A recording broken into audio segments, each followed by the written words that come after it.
Hello, welcome to Leverage.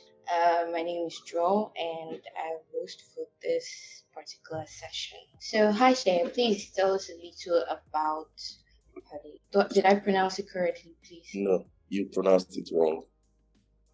Please correct me. I'm so sorry. So the name of the company is PADE. It's a word play on the past tense of pay. Paid. Get what I mean? Oh, Yeah, that's what it is. So PADE is a software. So we are a software service company, and we are building the tools to automate HR processes from end to end. Right? We like to summarize it as we are building software that helps you hire, manage, and pay your local and distributed team. So what PAID helps you do. Our key focus, our primary focus at the top level is that we want to. So Africa is the least productive continent in the world, right? Due to various things, right? Low internet penetration as compared to other continents.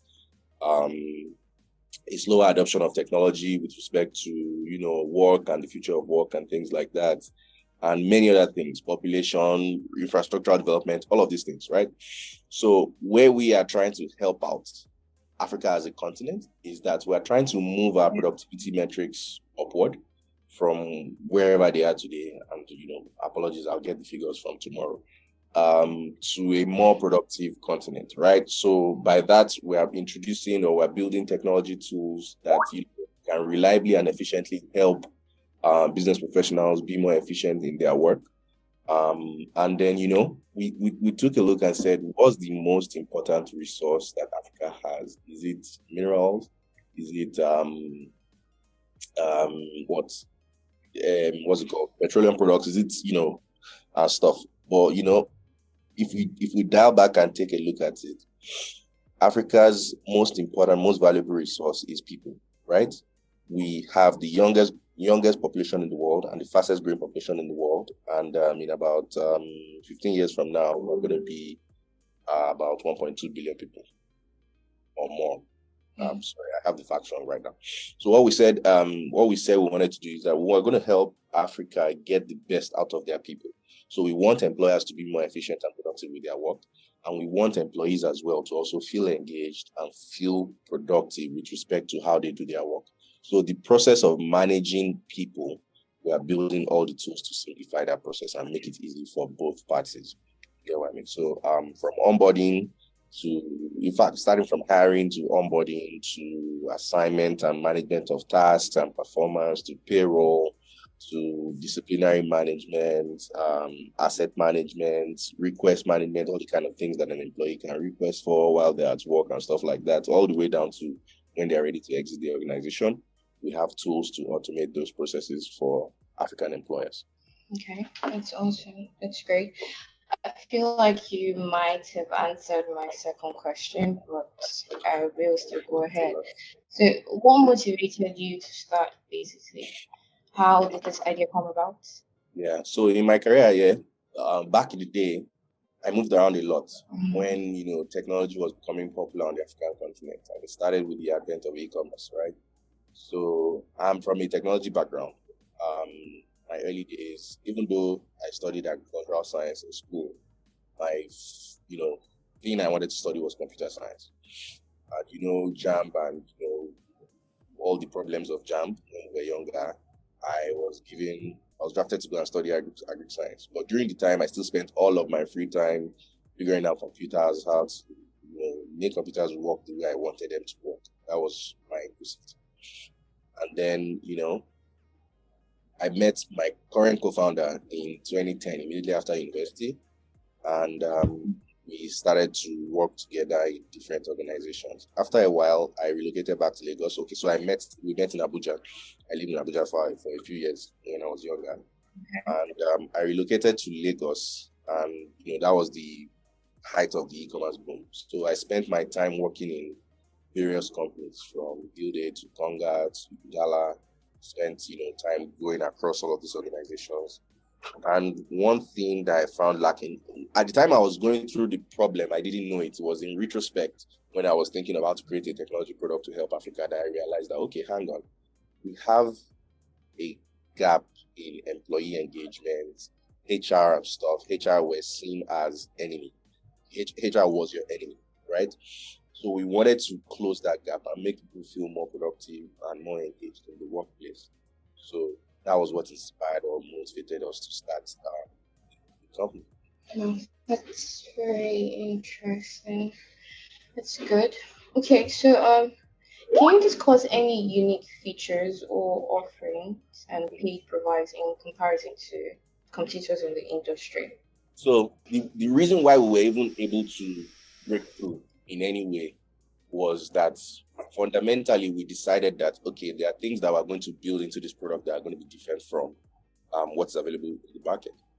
Number one is, following from even how we founded the company, we wanted something that was easy to use, easy on the eye, interactive for both employer and employee to be able to use.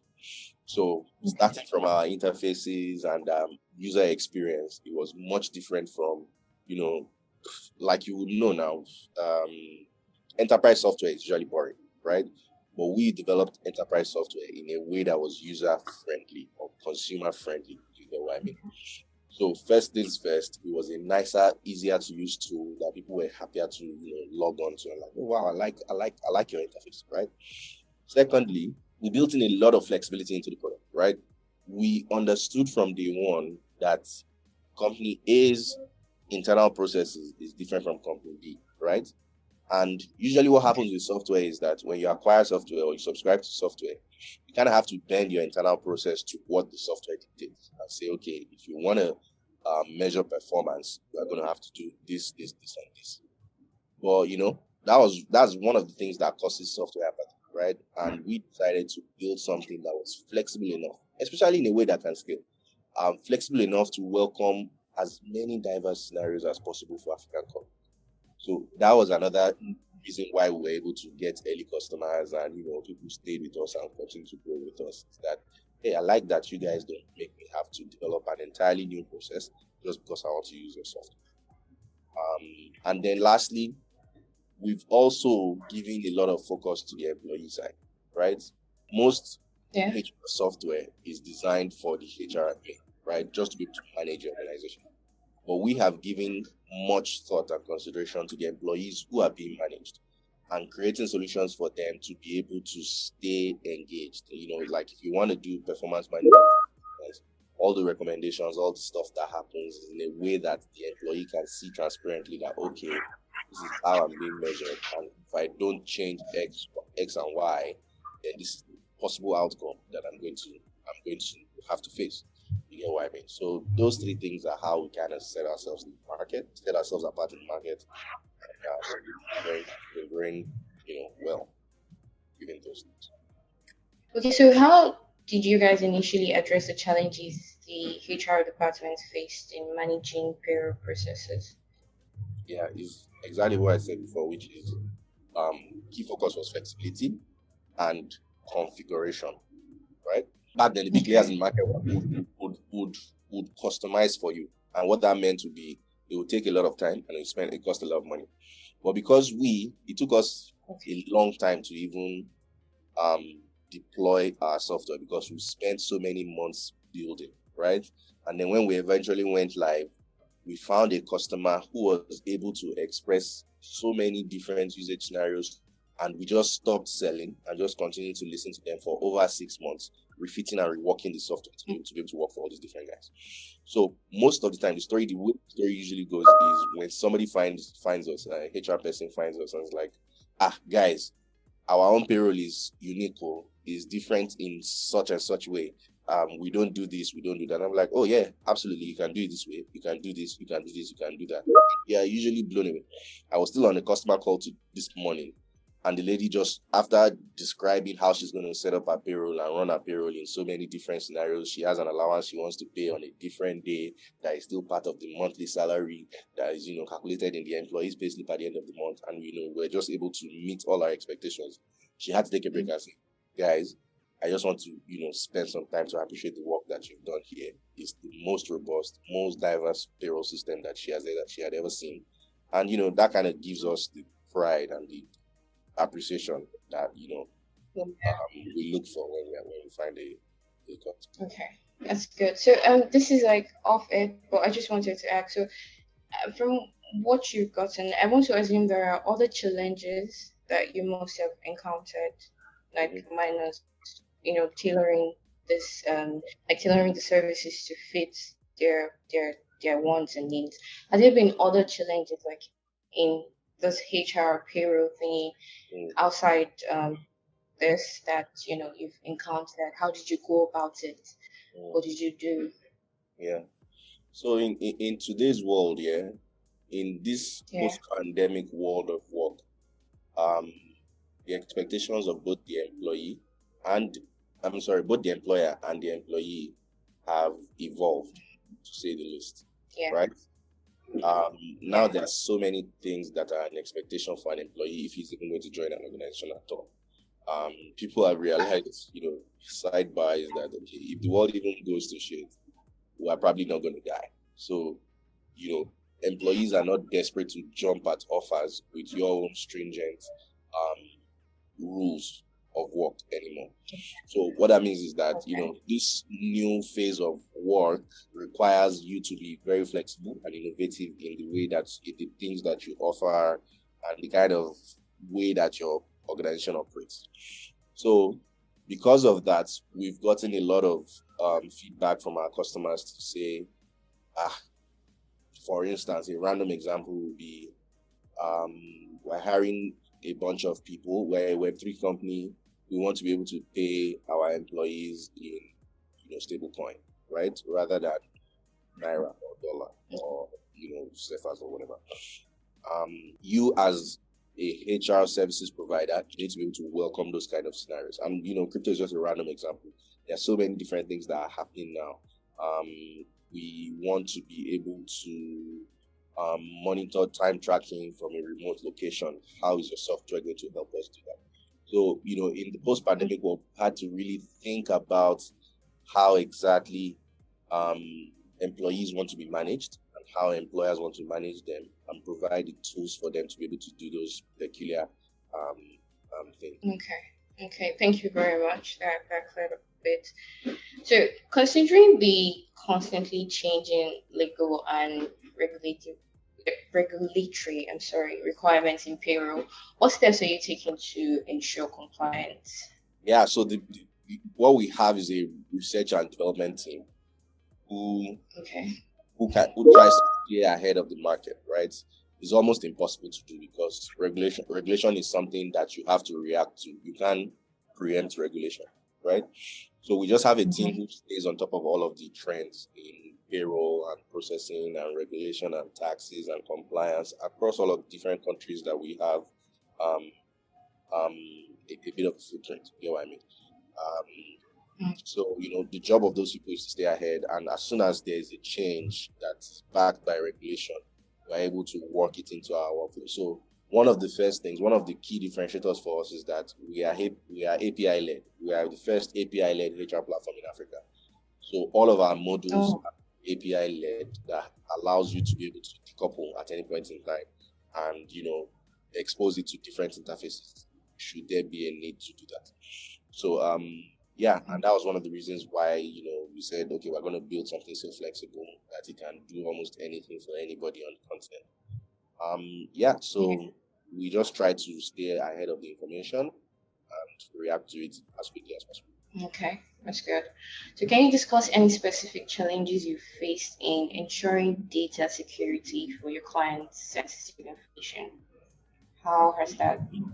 I can't really discuss specifics, but what I know that we do is that we just try to stay compliant with all the data privacy regulations in the areas that we operate in Nigeria, globally, and in all African countries that we currently play. And then of course we also leverage on existing technology infrastructure to secure the data of our clients and ensure that there are no breaches at all. All right, on to the next question. Okay, so could you walk us through any notable upgrades or improvements you've made to PADE, the user interface, and overall user experience? Sure. So, We are on our version 2.0 now. When we launched, we were on version 1, which has changed to what we are using today. But this month, we are moving to version 3.0, which is a significant improvement on all of our user interfaces and user workflows. Where, so from next month, right, you'll see a new paid interface that allows you to, all of the user experience issues that we've experienced on our current version have been corrected and improved. We're also coming out with a mobile app that allows the employees to be able to interact with their system, even though currently we're mobile responsive, but now we're coming out with native mobile apps that allow you to carry out all your requesting and checking of pay slips and updating your profiles via a mobile app. We're also rolling out a bunch of new or revamped modules. For instance, the performance management module is going to be updated to capture many different workflows rather than just one workflow or one methodology. Later in Q2, we're coming up with some new modules, a recruitment module, a HR analytics module, and stuff like that. So yeah, we're at a time where a lot of change or improvements is going to happen over the next few weeks. Okay, so yeah, I heard what you said. That was great. And I was saying that the next question, I think, or I feel you answered that, is towards it's concerning the shift towards remote work and flexibility rather in payrolls. So we're just going to skip right over that because, like I said, you've answered that. So finally, what's next for paid? How do you see the HR payroll platform industry evolving in the next 5 to 10 years? And how do you plan to stay ahead? Yeah. So first of all, I just want to paint a small picture. Africa, like I said, is the fastest growing population in the world. Studies are that we are going to need about 600 million jobs to support the population growth that is going to happen over the next 15 years.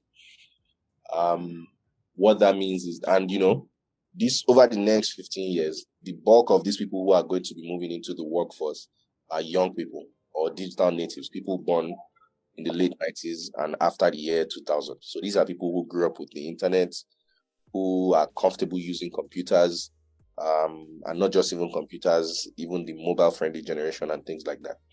So what is going to have to happen is that work is going to have to meet this population where they are comfortable, right? So even from supply chain systems, really serious work, right? HR systems, everybody is going to need to have to innovate from a technology standpoint very massively and intelligently. So, and then Africa being this huge population, industry for HR and payroll just continues to grow because if people are going to work, then you are going to have to pay them, right? We're also moving into a phase of our development as a country and as a continent where you would have to, as in using payroll systems will be backed by legislation. And you cannot just randomly register a company without, subscribing to a particular payroll system because tax is going to get more efficient. The government is going to pay more attention to the private sector and things like that. So there's absolutely a crucial need for payroll systems and payroll software to be, useful enough or present in the market because the market is continuing to grow. And then Africa being as large as it is, there are going to be multiple players in this space, right? I don't even think that we've seen as much influx of players in the HR tech market as we will see over the next 5 to 10 years. But what's going to happen is that they're going to crystallize. There will be mergers and acquisitions. There will be the big players will evolve. There will be maybe 5 to 6 major players across the continent, and then there will be all the smaller guys. And our job is to be one of those 5 to 6 big players, right? In such a way that people find the value in subscribing to your systems. They are able to solve their own individual problems, no matter how diverse they are, using your own systems that you have thought through over the years and develop solutions that solve those problems completely. And that's exactly how we see the next 5 to 10 years playing out. That's really great. That's awesome. Okay, so we've come to the end of the interview. It's been a wonderful session, and I think PADE is doing an awesome job. I can see or hear that PADE is doing an awesome job in the African tech ecosystem. And we look forward to not just being a part or just watching you guys grow and excel. We look forward to actually just being like a vital part and good players in all of this. So thank you so much for being on this interview. Thank you so much for sharing all of this information with us.